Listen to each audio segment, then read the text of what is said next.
C'est un plaisir de vous retrouver dimanche 23 octobre. Voici les informations que nous allons développer. Plus de 7,5% d'augmentation pour l'indice des prix à la consommation. En l'espace d'une année, au Fénois, l'inflation a atteint un niveau jamais vu. Les consommateurs doivent donc s'adapter ou encore sacrifier certaines habitudes. 11 personnes soupçonnées d'avoir participé à un important trafic de cocaïne entre l'Amérique du Sud et des territoires du Pacifique seront jugées à partir de demain à Paris. L'enquête avait démarré en Polynésie en janvier 2017.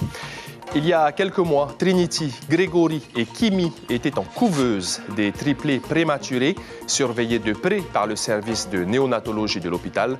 Comment vont-ils aujourd'hui? Réponse dans un instant. Du haut niveau et des corps sculptés hier soir pour une compétition de culturisme. Les sélectifs de MMA pour les jeunes combattants du Fénois, c'était aujourd'hui. Et la Havaikinuiva se rapproche. Les handisports seront aussi de la partie. Tout cela sera développé par David Chang dans votre tour au sport. Havaikinui en 1996. Dans notre Fénois d'avant, nous serons à bord du Hetinui qui arrivait à Huahine quelques jours avant le début de la première étape. Bonsoir à toutes et à tous, merci d'être avec nous. La Polynésie continue de subir l'envolée des prix. En un an, l'inflation a atteint un niveau jamais connu jusqu'alors. Regardez, 7,6% supplémentaires entre septembre 2021 et septembre 2022. Conséquence aujourd'hui, malgré le maintien des PPN et l'encadrement des prix, le consommateur qui voit ses tickets de caisse augmenter compare et sélectionne les produits. Caroline Fari, Jérôme Lee. On essaye d'économiser un peu pour payer un peu moins. Et on va aller à la caisse pour voir, c'est trop cher. En plus, on compte.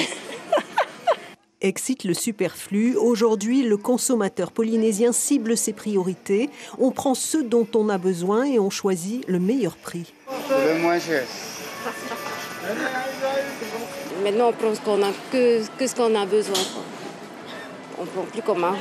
Tout ce qui est produits alimentaires, surtout. On a la chance de travailler tous les deux. Et je pense que ce n'est pas pareil pour toutes les familles. Au mois de septembre, l'Institut de la statistique constate une hausse de 3% sur l'ensemble des produits alimentaires. Paradoxalement, la palme revient aux produits de la mer, puis viennent les viandes, les huiles et les laitages. À la caisse des magasins, les professionnels assistent impuissantes à l'embarras des familles les moins aisées. En fait, ils regardent maintenant les prix et puis chaque fois ils se disent wow, c'est déjà, en fait, le montant du ticket de caisse est déjà arrivé à 10 000, 20 000, alors qu'avant, c'était à peine 5 000. Alors ils laissent des produits des fois? Des fois, ouais, ça arrive qu'ils retirent des produits parce qu'ils n'ont pas assez d'argent, en fait. D'autres prix évoluent à la hausse en septembre. Boissons alcoolisées, ameublement, loisirs. Le consommateur devient alors méfiant, parfois à juste titre. Avant, j'ai jamais vu quelqu'un qui m'a envoyé un tel avec un petit mot. Qu'est-ce que vous pouvez faire pour moi? Voilà, je suis allé à tel magasin, j'ai pris tant de barquettes, j'ai le poids et tout. Il a été chez lui, il a pesé. C'est pas le prix, c'est pas la réalité. Pour aider les plus démunis, je suis pas contre. Et même tous les smicards qu'on augmente, mais il faut penser qu'il y a des professions qui, eux, n'ont même pas accès dans les secteurs sociaux, et notamment au niveau de l'alimentation. Tous confrontés à la même réalité, malgré le bouclier anti-inflation annoncé par Édouard Fritsch, à hauteur de 20 milliards de francs d'ici la fin de l'année. Demain, la Cour d'assises de Paris jugera 11 personnes soupçonnées d'avoir participé à un vaste trafic de cocaïne entre l'Amérique du Sud et des territoires du Pacifique. Un trafic dont l'enquête avait démarré en Polynésie en janvier 2017. Les précisions avec Ayata Tarahu, mise en image de Teiva Ribé et Rodney Kimchou. À bord du voilier intercepté au large des marchés, 2 trafiquants présumés placés sur écoute depuis leur départ d'Amérique du Sud sont arrêtés au Yacht Club d'Aroué. Il y avait un Français et il y avait une personne qui venait d'Amérique centrale ou du nord d'Amérique du Sud, qui était de couleur noire et qui lui avait l'air un peu de suivre ce que lui disait l'autre. Les saisies de drogue réalisées à ce moment-là sont un record. La saisie de 1438 kilos de cocaïne, est une prise sans précédent dans le Pacifique Sud. Au terme de 2 semaines d'investigation, les 4 suspects sont envoyés à Paris, escortés par 12 escadrons mobiles. Mais 3 mois après, c'est à Haïti Tuamotu qu'une autre découverte est faite. De nouveaux kilos de cocaïne qui s'ajoutent ainsi aux précédents saisis. Le 1er avril dernier, un voilier espagnol s'échouait sur le récif de l'atoll des Tuamotu.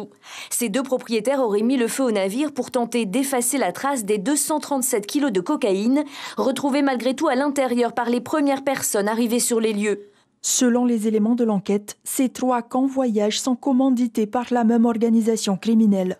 2,3 tonnes, c'est la quantité totale estimée de drogue transportée par voie maritime qui devait être acheminée jusqu'en Australie. Sur le banc des accusés demain, 10 hommes et une femme, dont un Français. Et le procès devrait durer 4 semaines. Une alerte aux méduses sur les plages de Marina et de Aroué. Des baigneurs ont été piqués par des méduses et conduits aux urgences du Taoné aujourd'hui. Les municipalités concernées ont pris des mesures d'interdiction de baignade. Souvenez-vous, c'était début mai, nous avions relayé la joie, mais aussi la détresse d'un couple de Mooréas désarmés face à la naissance de triplés. Quelques mois plus tard, comment se porte leur bébé, comment s'organise la petite famille. Cybèle Plichard et Patita Savea leur ont rendu visite à Opunhu. Il est loin le temps des couveuses et des soins hospitaliers. Kimi, Grégory et Trinity ont pris des forces.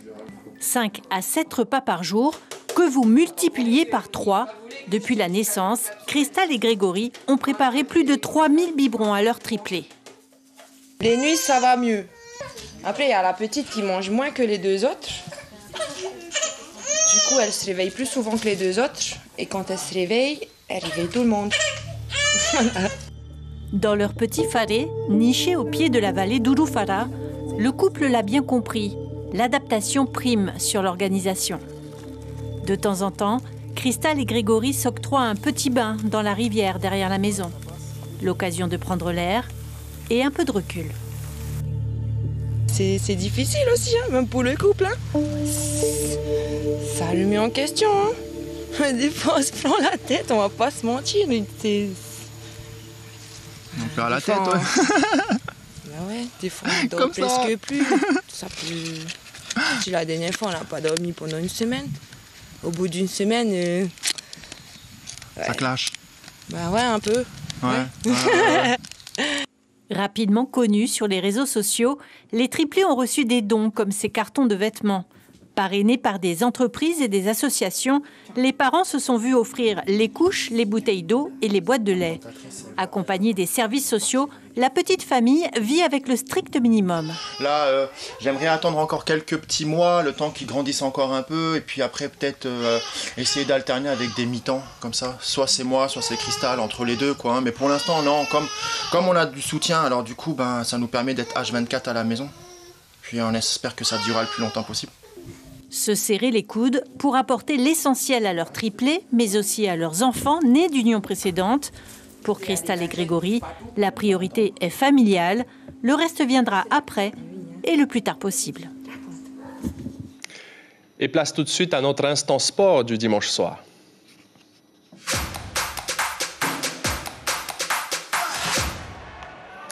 Touaro Sport est dans la place avec David Chong, comme toujours aux manettes. Bonsoir David. Bonsoir Marouki. En ouverture de notre page sportive, on parle de culturisme avec la première édition de la Tinonui Contest. C'était hier soir. Une compétition inscrite désormais dans le calendrier des rendez-vous sportifs. Il y avait la crème de la discipline, 52 athlètes dans les catégories men's physique, bodybuilding, men's classique et bikini. Mais seulement 4 sont sortis vainqueurs, Chiquita Teiva et Jérôme Lee.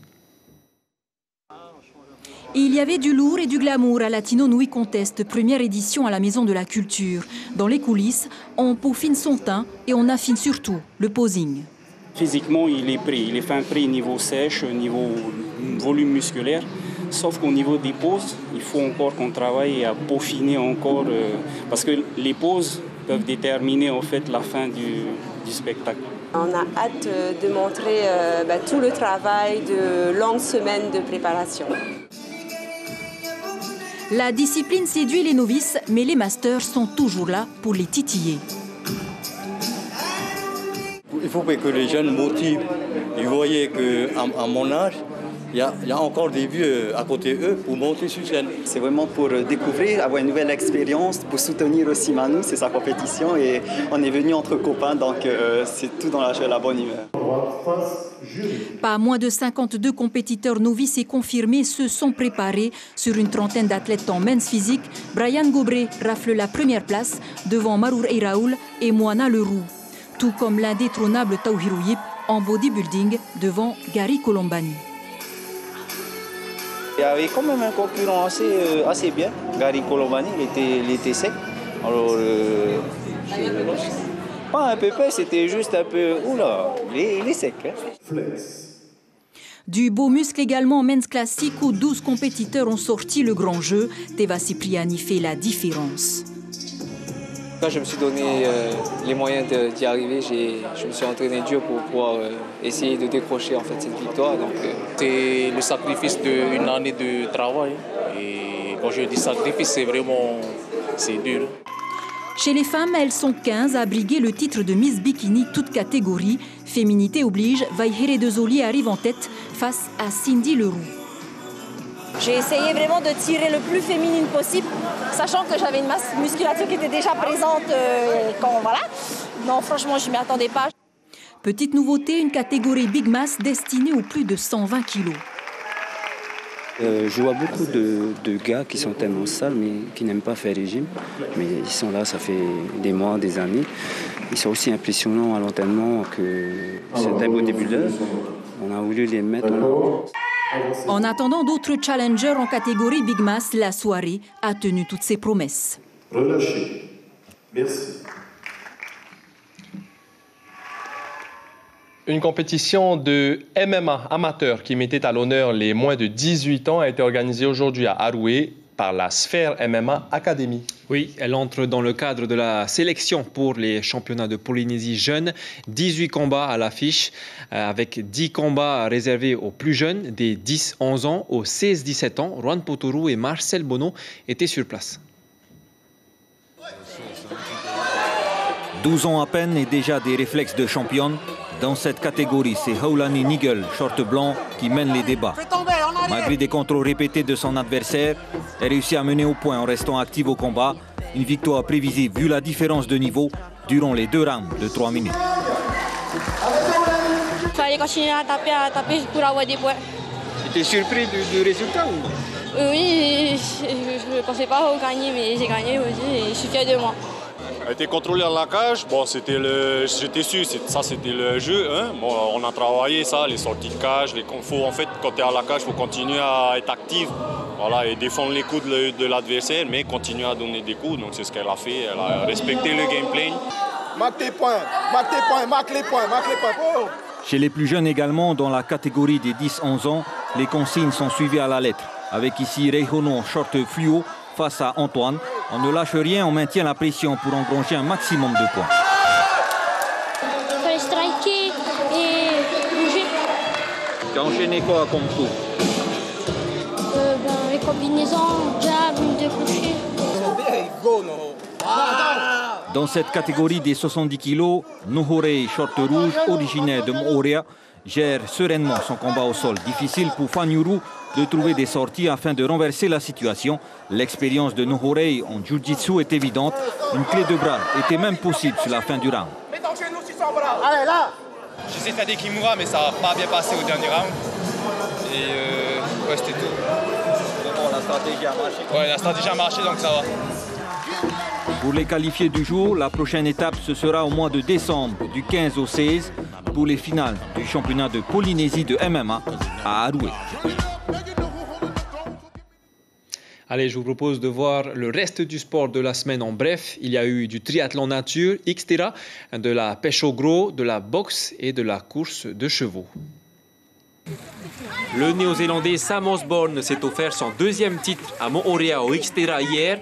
Record de participation pour le triathlon M, la course reine. 150 athlètes ont enfilé le maillot pour le triathlon. Il y avait une dizaine d'amateurs professionnels et 5 triathlètes professionnels. Nouvelle course hippique ce dimanche organisée par l'association locale à l'hippodrome de Pire et dans la première course de galopé sur une distance de 300 mètres, Hitimahana, mené par Alfred Tardivel, est arrivé en tête devant son adversaire Vahini Secrets, un record de temps et aussi une 6e victoire d'affilée. Comme tous les mois, le Polynesian Boxing Association organisait hier 2 soirées de boxe à la salle Makonena et à Huahine à Ha'apu. Au programme 18 combats à Papeete et une quinzaine à Huahine avec les meilleurs boxeurs des îles sous le vent. Un événement qui sert de préparation pour les prochaines échéances. Les boxeurs de l'association vont notamment rencontrer la sélection de Nouvelle-Calédonie au mois de novembre, mais pas seulement. Du 9 au 12 décembre, ici même à la salle Makonena, il y aura le tournoi des jeunes cadets juniors, hommes, femmes, filles, ainsi que des novices et des Open, des vrais Eito de la Polynésie. L'association To'ahuri Nihi a organisé son concours annuel de pêche au gros qui précède la Hawaii-Nui-Va'a. 38 bateaux y ont participé. L'équipage Langlois venu de Tahiti a raflé 3 prix, dont la plus grosse prise, un haura de 260 kg. Le club a remporté environ 700 000 francs. Tu en prends souvent des comme ça? Je ne sais pas d'ici souvent, mais de temps en temps, quand il vient toucher, d'habitude, on arrive à l'avoir.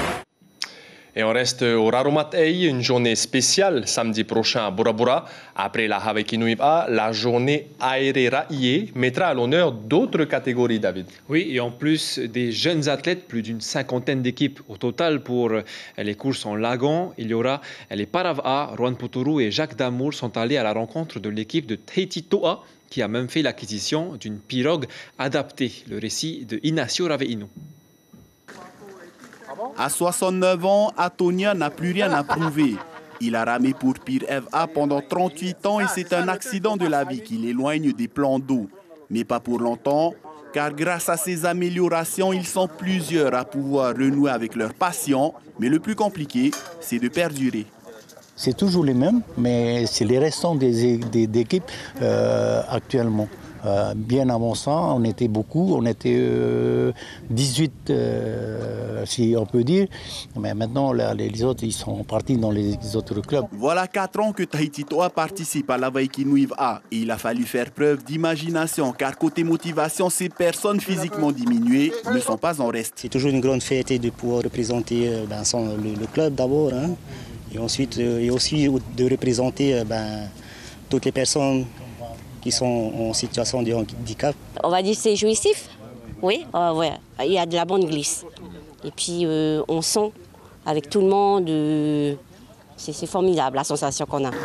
Et une fois sur l'eau, oubliez les particularités physiques. Les mouvements sont aussi fluides que sur une pirogue composée de rameurs valides. Sur les conditions on est tous pareils, on est tous égaux. On est tous les mêmes et la pirogue elle va avancer avec les mêmes valeurs, avec la même façon de ramer, avec les mêmes appuis, la même technique. Et tout le monde veut s'inspirer de ce qui se fait à Tahiti, à l'image de la Vendée A, qui souhaite aussi ouvrir une catégorie Parav'a. Je pense qu'on va réfléchir à un format de course. On va travailler avec la fédération et puis Tamatoa. D'abord essayer de comprendre combien il y a de personnes qui ont envie de travailler là-dessus avec nous, qui ont envie de pratiquer. Et puis on va faire un format de course adapté. Ça fait 6 ans que Tahiti To'a s'entraîne ici au Motudaru et 6 ans surtout que l'équipe entraînée par Tamatoa Pérez domine le Parav'a. Et voilà Maroki, c'est tout pour le sport de cette semaine. Dimanche prochain, on vous parlera en détail de la Hawaii-Nui-Va'a, mais il y aura aussi le Roberto Cowan Legacy Contest du culturisme à ne pas rater, de la pêche sous-marine également et du bras de fer. Merci beaucoup David, c'est ainsi que l'on referme notre page sportive de ce dimanche.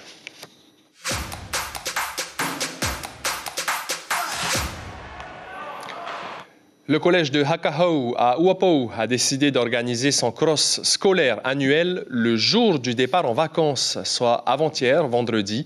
La manifestation a regroupé les élèves du cycle 3 de l'école primaire et ceux du collège de Hakahau, soit près de 200 élèves au total, répartis dans plusieurs catégories, des plus petits, les poussins, aux plus grands, les juniors, en passant par les benjamins, les minimes et les cadets. Une vingtaine d'élèves représenteront le collège de Uapau au cross territorial de Polynésie qui aura lieu au mois de décembre prochain à Tahiti. Julien Geniès, professeur de PS, est au micro de Lionel Tehamouane. a organisé 4 courses et le vainqueur Benjamin, minime fille, minime garçon, auront l'honneur de représenter le collège de Wapo au cross territorial du CSSU le 1er décembre. Donc après les 4 courses, on a organisé une petite marche, c'était un challenge, fais bouger tes parents. Donc chaque classe devait motiver ses parents pour venir marcher avec nous sur le thème de la santé. Voilà, 15 minutes de marche par jour, c'est 7 années de gagner d'espérance de vie selon une expérience américaine. Et en ce mois d'octobre rose, l'événement s'est clôturé par une marche en soutien aux personnes atteintes du cancer. Hier, à Marina, les chants polyphoniques du Fénois ont été mis à l'honneur à l'occasion de l'édition 2022 du Heiva Tarva Taurua Himne. L'événement a eu lieu dans les jardins de la Pointe Vénus. C'était la 6e édition, avec pas moins de 7 groupes représentés, du Tarva au Ru'ou, en passant par les Ute Arearea et Paripari. Cette rencontre culturelle amicale a été une réussite. Écoutez ce petit extrait musical.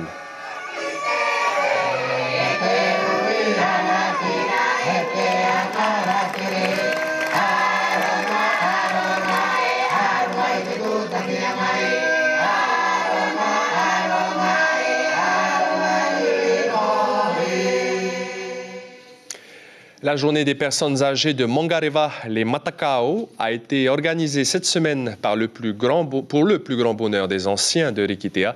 Des plats locaux, des danses ainsi qu'un petit orchestre ont contribué à l'aspect festif de l'événement. Une trentaine de Matahiapo ont pu se rencontrer, échanger, parler du bon vieux temps. La commune de Rikitea a bien sûr contribué à la réussite de cette journée. À un peu plus de 3 jours de la 29e édition de la Havaikinuiva, nous vous proposons ce soir dans notre Fénois d'avant un retour en 1996, juste avant le début de la grande course à Huahine. Roni Potoru avait embarqué dans le Teitinui qui avait fait le voyage jusqu'à Huahine. Regardez.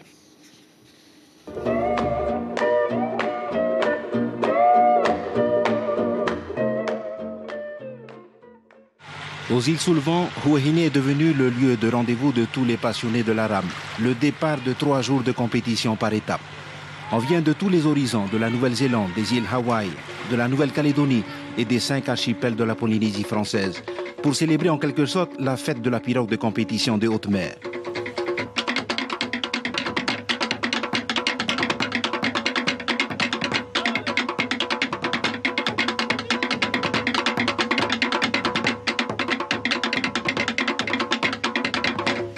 Ici, tout est symbole, 2 âges qui se croisent, avec des interrogations. Où sommes-nous? Qui sommes-nous? Mais la réalité est là, qui nous rappelle que l'histoire est peut-être bien ça. Mais rien ne perturbe la vie tranquille dans les îles. Ça se résume par un peu de pêche, un peu de tarot, de quoi combler le besoin quotidien de la famille.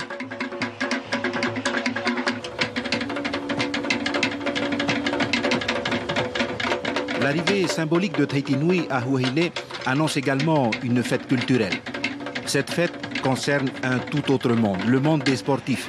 Qu'à cela ne tienne, les habitants de Huahine ont tenu à accueillir tous les rameurs à leur arrivée à la manière traditionnelle.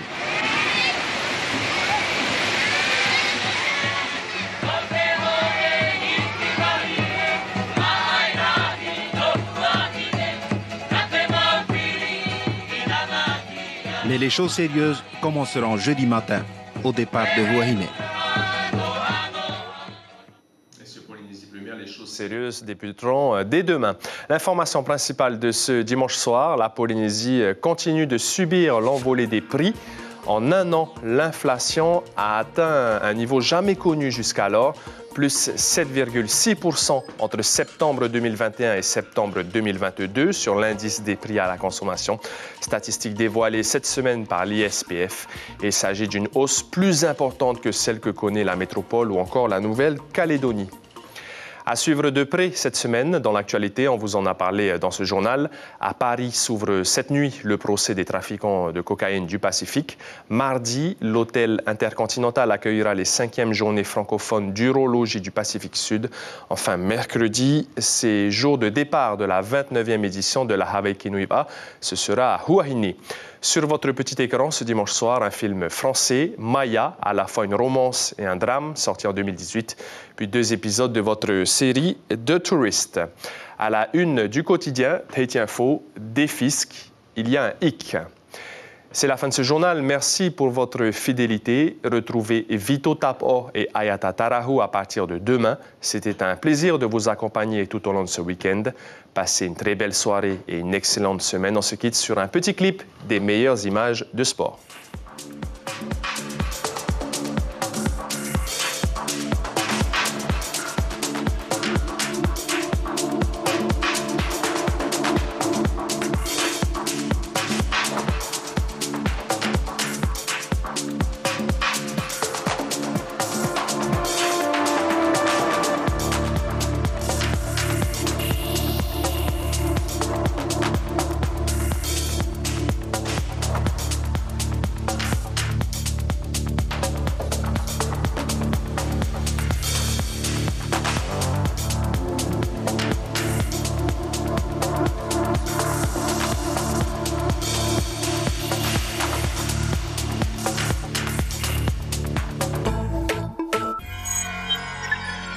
Retrouvez ce programme en replay sur notre site internet.